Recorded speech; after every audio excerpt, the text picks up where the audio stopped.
गुढीपाडवा शेतकऱ्यांचा गोड. गुढीपाडव्यानिमित्त सर्व शेतकरी बांधवांच्या खात्यामध्ये पीक जमा 17,500 रुपये याप्रमाणे 17,500 रुपये आजपासून पीक वाटप सुरू झालेलं आहे. तर यंदाचा जो काही पीक आहे ते गुढीपाडव्यानिमित्त सर्व शेतकरी बांधवांच्या खात्यामध्ये बरेच दिवसांपासून रखडलेल्या शेतकरी बांधवांच्या खात्यामध्ये 17,500 रुपये याप्रमाणे पैसे तर मिळत आहे.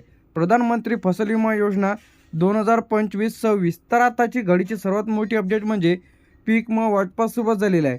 राज्यातील अनेक जिल्ह्यांमध्ये पीक वाटप सुरू झालेलं आहे. नैसर्गिक आपत्तीमुळे दुष्काळ, गारपीट, चक्रीवादळ यामुळे बाधित झालेल्या पिकांसाठी तर आता यामध्ये जे काही जिल्हे आहे यामध्ये सर्वप्रथम बीड असेल, नांदेड असेल, तर अशा जिल्ह्यांमध्ये टप्प्याटप्प्याने पैसे तर जमा होत आहे. यानंतर इथे आपलं परभणी, लातूर, जालना, बुलढाणा, यवतमाळ, अमरावती, अकोला तर अशा जिल्ह्यांचा यामध्ये समावेश आहे. आता शेतकऱ्यांना 17,500 रुपये कशा पद्धतीने तर मिळणार आहे, तर हे त्यांच्या पिकाचा प्रकारावर अवलंबून राहणार आहे. नुकसान भरपाईचं प्रमाण म्हणजे किती प्रमाणामध्ये नुकसान तुमचं झालेलं आहे, जिल्हा व तालुका, पीक विमा कंपनी अहवाल, तर यामध्ये तब्बल 5 ते 10,000 तर 17,500 रुपये याप्रमाणे पैसे तर मिळू शकते.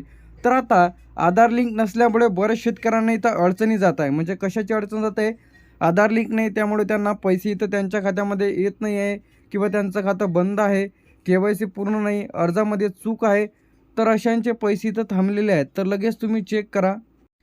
यानंतर आता 1,800 कोटी रुपयाचा जो काही निधी आहे ते इथं गुढीपाडव्यानिमित्त वाटपास सुरुवात होणार आहे. तर आता सर्वप्रथम यामध्ये जे इथे बीडमध्ये 210 कोटी रुपये वाटप सुरू झालेलं आहे. लातूरमध्ये 160 कोटी रुपये वाटप सुरू झालेलं आहे. नांदेडमध्ये 150 कोटी रुपये वाटप सुरू झालेलं आहे. काही जिल्हे यामध्ये पेंडिंग आहे, पेंडिंग जिल्ह्यात सुद्धा लवकरच जमा होईल. परभणीमध्ये 120 कोटी रुपये इथं वाटप सुरू झालेलं आहे. हिंगोलीमध्ये 90 कोटी रुपये पैसे खात्यामध्ये येत आहेत.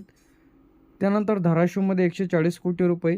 तर हे टप्प्याटप्प्याने पैसे इथं जमा होत आहे. असं नाही की सर्व जिल्ह्यात एकाच वेळी पैसे इथं येतील.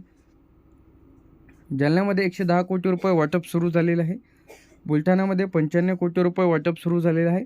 आता यामध्ये जे ते प्रक्रिया सुरू आहे, यामध्ये अकोल्यामध्ये 80 कोटी रुपये, यवतमाळमध्ये सुद्धा 170 कोटी रुपये आलेले आहे, परंतु प्रक्रिया सुरू आहे. अमरावतीमध्ये 150 कोटी रुपये आलेली आहे, प्रक्रिया सुरू आहे, म्हणजे लवकरच 4 ते 5 दिवसात इथं जमा होईल. वाशिममध्ये 60 कोटी रुपये इथं आलेल्या प्रक्रिया इथं सुरू आहे.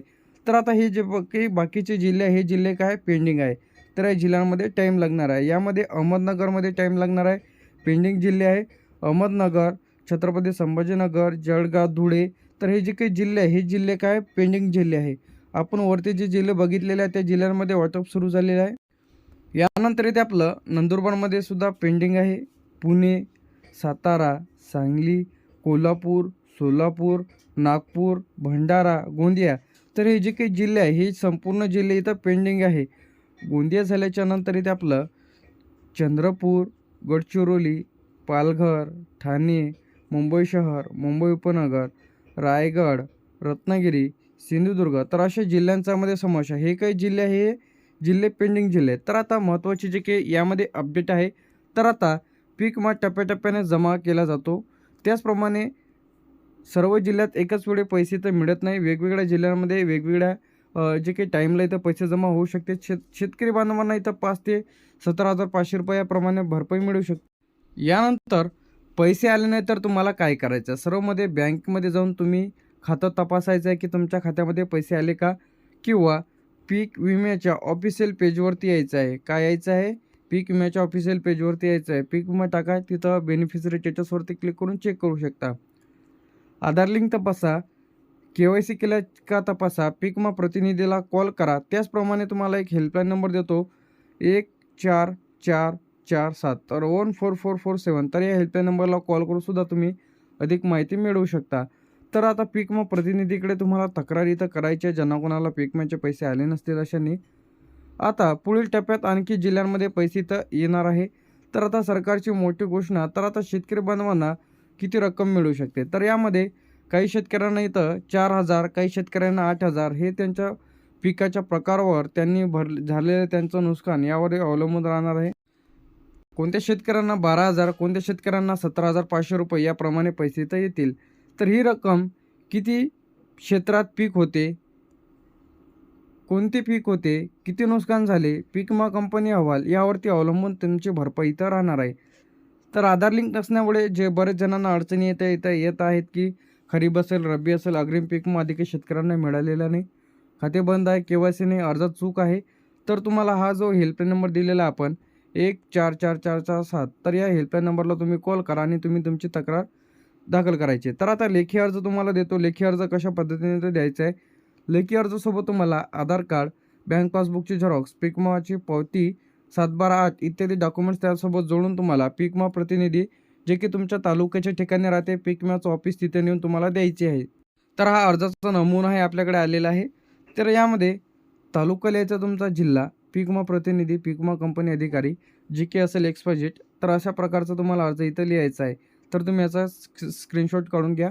पीक विमा रक्कम खात्यात जमा न झाल्याबाबत अर्ज, मी सही करणारा शेतकरी XYZ, तुमचं गाव, तालुका, जिल्हा येथील रहिवासी असून चालू हंगामासाठी पीक विमा काढलेला आहे, परंतु आजपर्यंतही पीक विमा माझ्या बँक खात्यामध्ये पीक विम्याची रक्कम जमा झालेली नाही.